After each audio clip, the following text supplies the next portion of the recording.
Welcome to Fox 54 News at 6. I'm Kenesha Dees. We've learned a Tennessee man has accepted a plea deal that will leave him behind bars for almost a decade.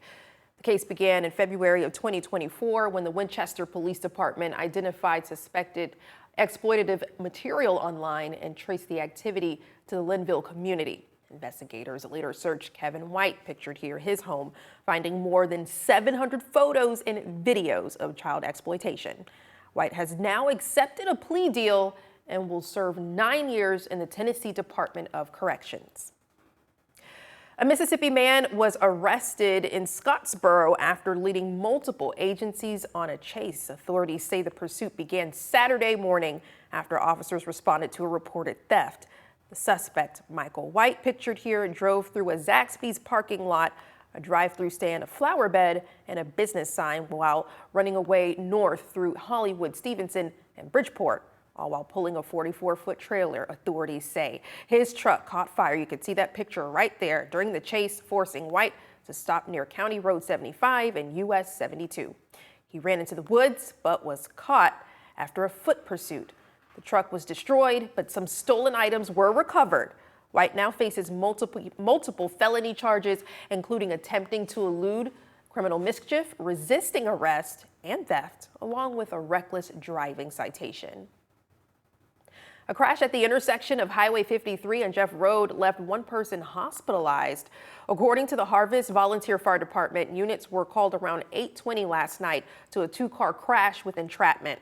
Once officials arrived on scene, they found one person trapped inside a car.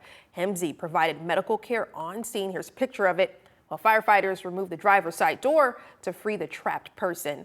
They were then transported to the hospital by ambulance. Their current condition unknown.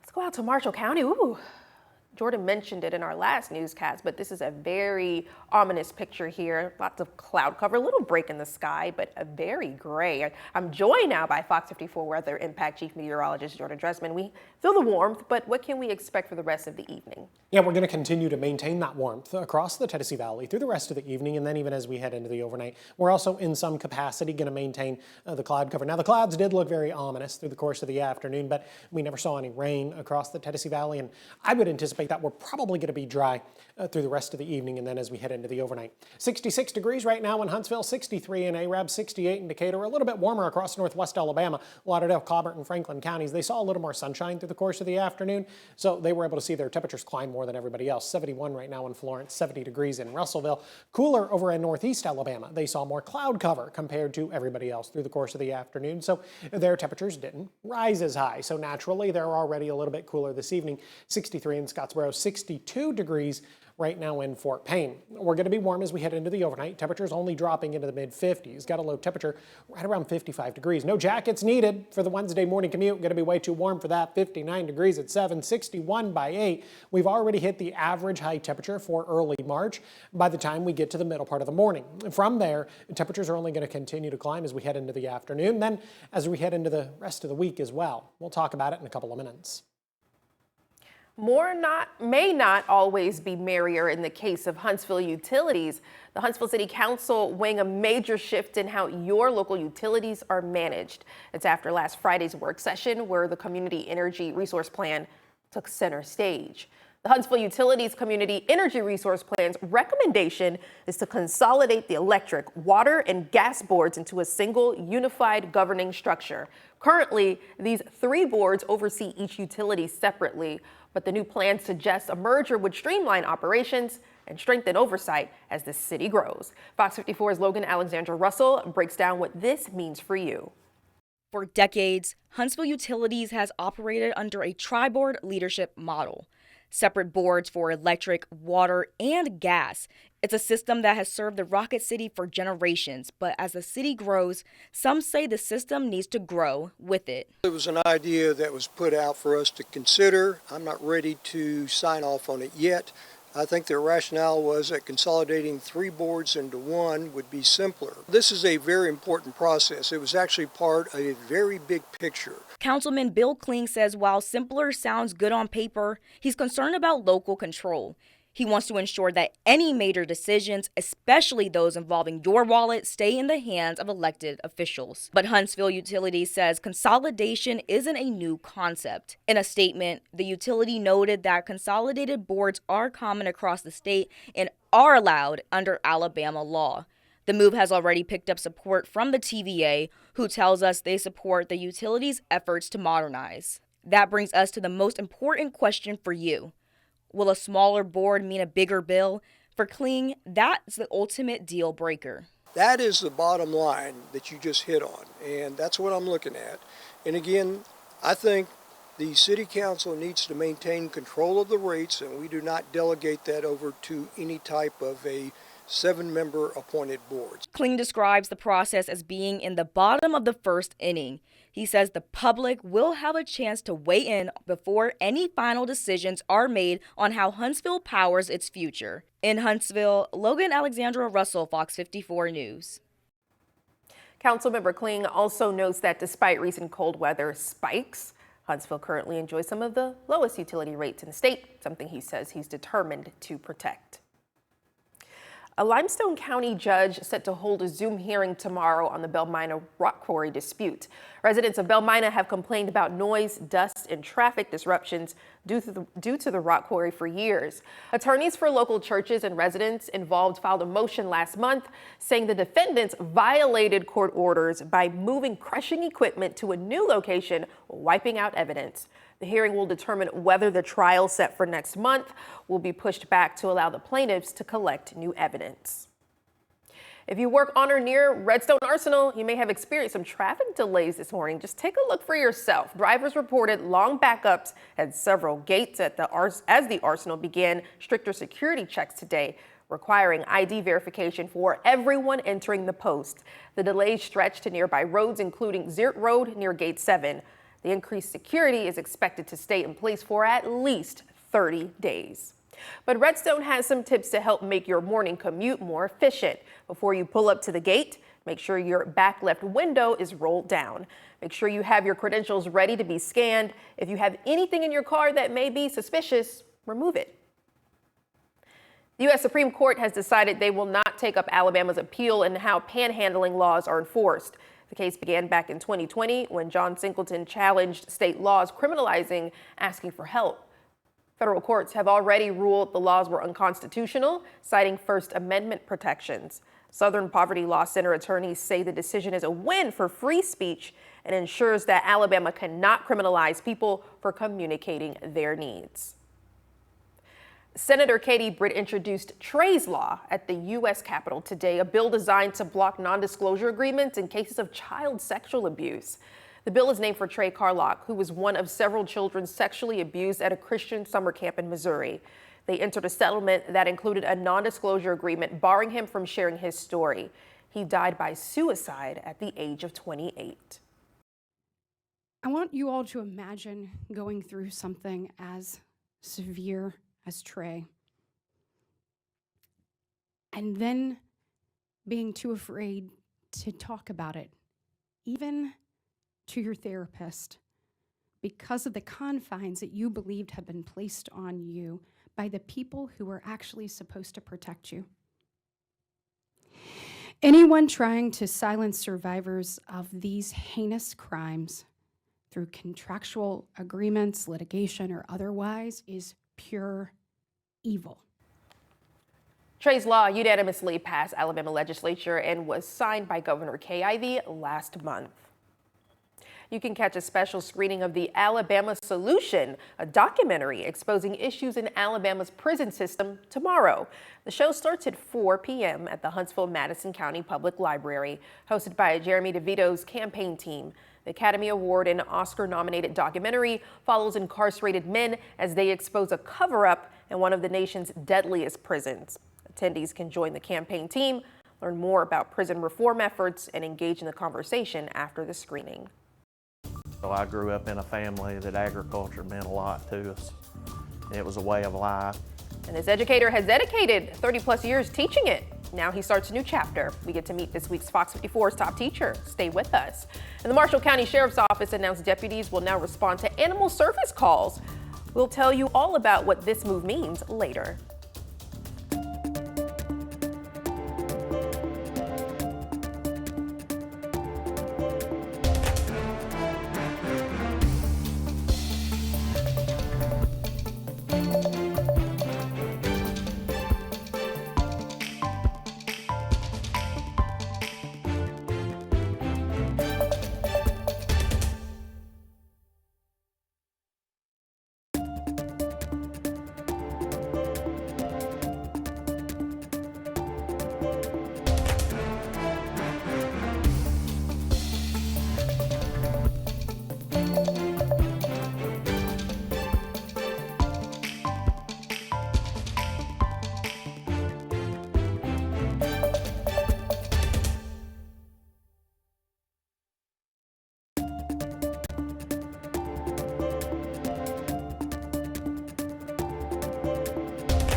Now, Fox 54's Top Teacher, sponsored by Calhoun Community College.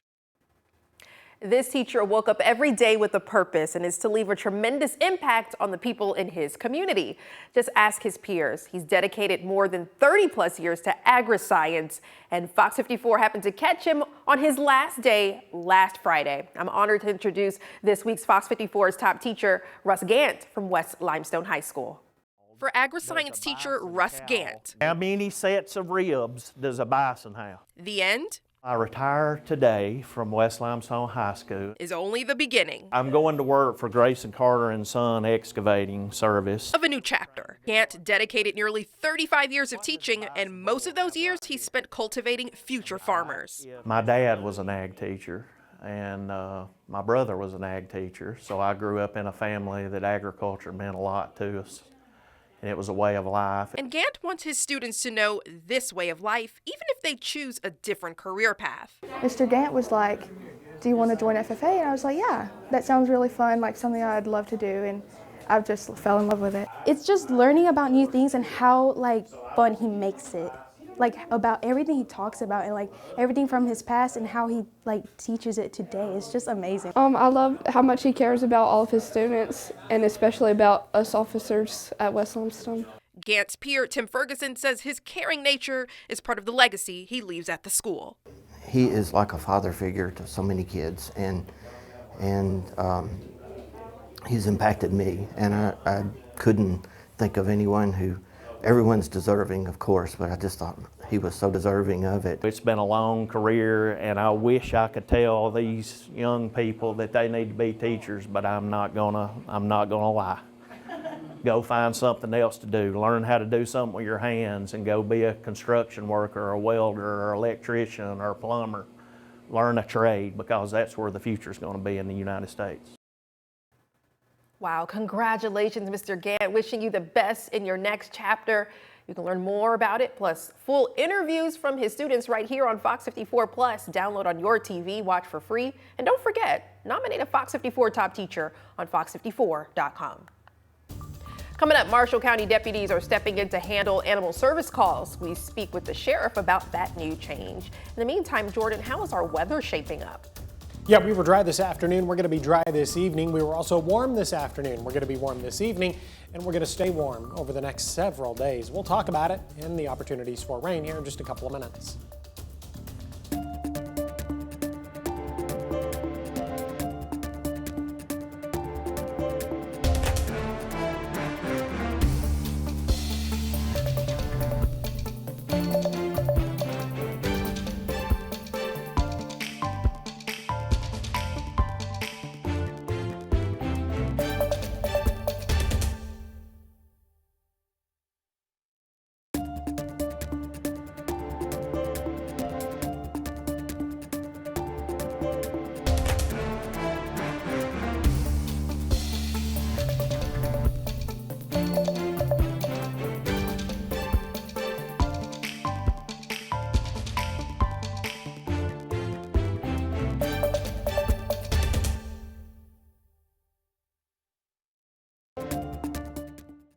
Did you know that you can get weather impact updates 24/7 on Fox 54 Plus? Here's how.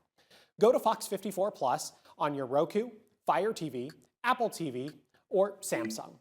Once you're on the main screen, push the down arrow and click on the Fox 54 Plus Weather Impact 24/7 block. Here, you'll find radar, current temperatures and conditions, traffic cams, forecasts, and more, all available on demand. Want to get back to the main channel? Just push the down arrow and click on the 24/7 stream button. It's your weather impact updates 24/7 on Fox 54 Plus. Start streaming today.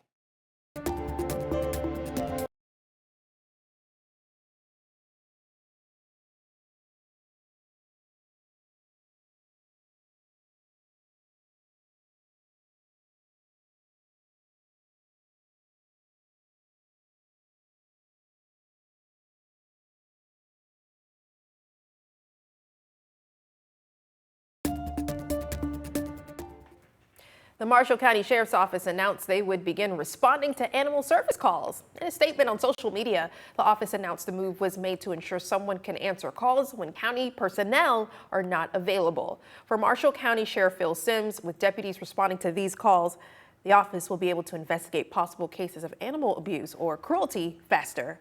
They'll get a lot more attention. And the reason being, now we got a certified officer who's handling the animal control side of it, the pickup officer and the investigation side. That gives us more opportunity and tools that if a abuse case or a cruelty case exists, then that deputy can take care of it without having to go through an actual animal control officer having to call us.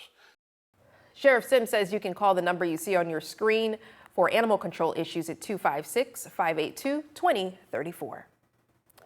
Kong, a pet supply company, came through for Huntsville Animal Services last week, donating more than 100 enrichment toys and bags of treats after a surge in incoming animals. Shelter staff say the donation came at a critical time for the shelter. They say the toys are already helping the animals cope with stress, prevent boredom, and improve their overall well-being while they wait to find their forever home. Now, the Tennessee Valley's certified most accurate forecast from the Fox 54 Weather Impact Team. Well, here's a look at our sky from earlier today, just along the parkway. You can see a break in it too, some pretty blue. Compared to the other images we've seen, it's nothing but like ominous, as you would say, cloud cover, but that was a little different change of pace. Yeah, that one was definitely done once we got to the later part of the afternoon, probably at some point after 2 or 3 o'clock, when a lot of the cloud cover began to break and we finally got to enjoy the sunshine. I wish the sunshine would stick around all day. I really do. Maybe for the rest of the week. I wish, but unfortunately I'm the one that knows the answer to that question, and I don't like the answer to that question, which is kind of funny that I don't like the answer to that question because I'm the one that writes the forecast, which means I'm the one that determines the answer to the question. Despite the cloud cover that we had across the Tennessee Valley through the course of the afternoon, we never saw any rain across the area. Again, those clouds looked rather ominous through a good chunk of the day. They looked like they were going to provide rain, but they never did. Radar continues to look nice and quiet this evening, and I would anticipate that it's going to stay that way as we head into the overnight. But why did the clouds look ominous? Why did it look like it was going to rain this afternoon, but it never actually rained? Well, the clouds were thicker across the Tennessee Valley. When you're talking about a thinner cloud, you're talking about a cloud that the sunlight is able to pass through quite easily, so the clouds end up looking more white. But when you're talking about a thicker cloud, the sunlight isn't able to pass completely through the cloud, so the bottom of the cloud ends up looking dark. That darkness is actually the cloud's shadow. So when you're looking up at the cloud and you see those dark bases, you're kind of looking at the cloud's shadow. The cloud is thicker because there's more moisture within the cloud. Eventually, that moisture is going to get too heavy and it will fall out of the cloud in the form of a little bit of rain. Not right away, though. We're going to be dry on Wednesday. Small chance of rain on Thursday, slightly better chance of rain on Friday. If we get any rain on Friday, I would anticipate that that's probably going to come Friday afternoon and Friday evening. The best chances of rain come at the most unideal time, Saturday, Sunday, and then Monday of next week. So yeah, unfortunately, it does look like we are going to be talking about rain as we head into the weekend. At times, we're probably going to be talking about some periods of widespread rain, especially Saturday and Sunday. We could also get some isolated thunderstorms thunderstorms thrown into the mix as well. As it stands right now, the overall threat for anything severe is going to remain incredibly low. Rain chances continue even as we head into Tuesday of next week. Again, the timing not necessarily ideal, but we really could use the rain across the Tennessee Valley, so we're going to be grateful for it, especially as we get ready to progress into the beginning of the growing season. Now, the cloud cover did keep some of us cooler today. East of the I-65 corridor, where we saw more clouds than sun, 72 in Huntsville. We only saw 68 today in Scottsboro, 70 degrees in Albertville. But west of the I-65 corridor, they were able to see more sunshine through a good chunk of the afternoon, so they were warmer than everybody else. Florence saw 78, Russellville saw 75, Moulton saw 74. Now, at the end of the day, if you saw 78, 72, or 68, all of these numbers are well above where we should be this time of year. The average high temperature is right around 61 or 62 degrees. We're still above that this evening. We're sitting in the 60s. A couple of folks holding on to the 70s. 72 in Florence, Russellville, and Moulton, both sitting at 70 degrees.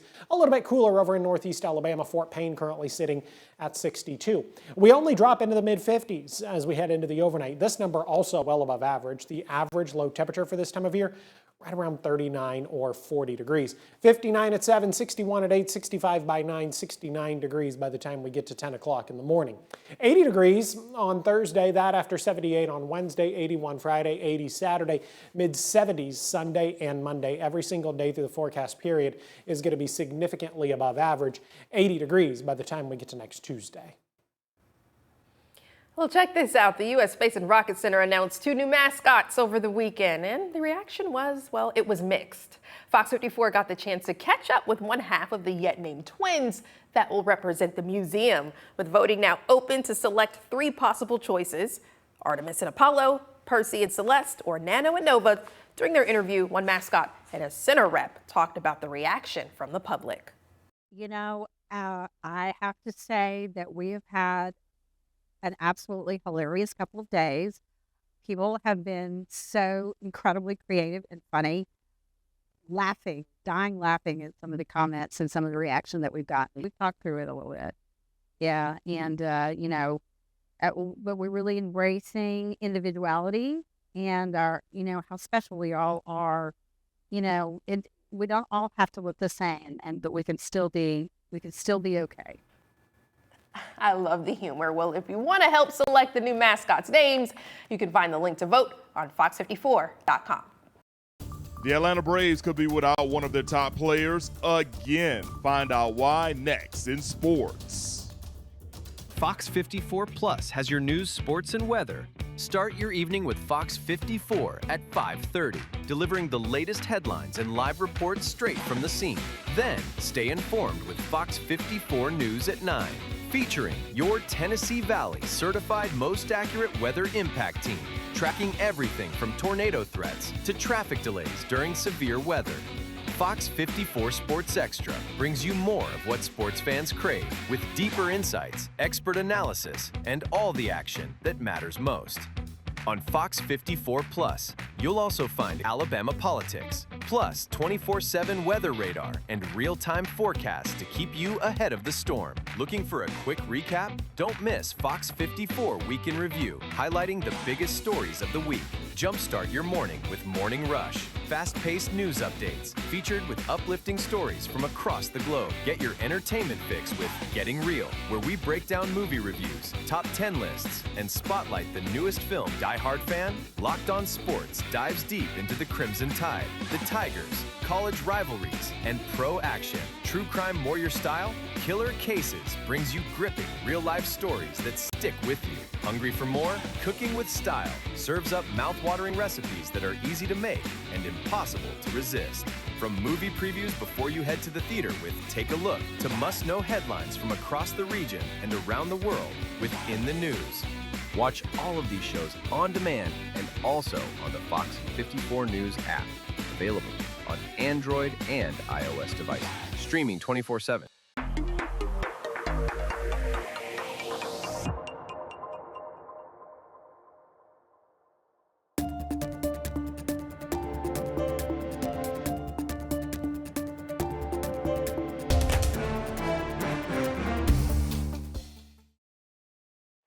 Fox 54 Sports is sponsored by Alpha Insurance.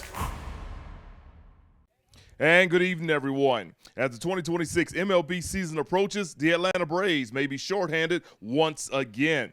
According to ESPN, Jurickson Profar is facing a 162-game suspension after testing positive for performance-enhancing drugs. This is the second straight year this is happening for Profar.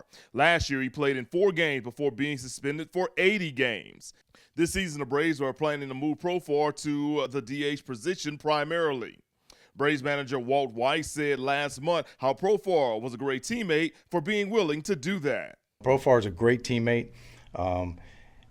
He showed himself to be a leader on this team last year. Had some tough circumstances, as we know, early on. Came back, an absolute pro and a leader of this team. And I think it shows that in the fact that he's willing to do that.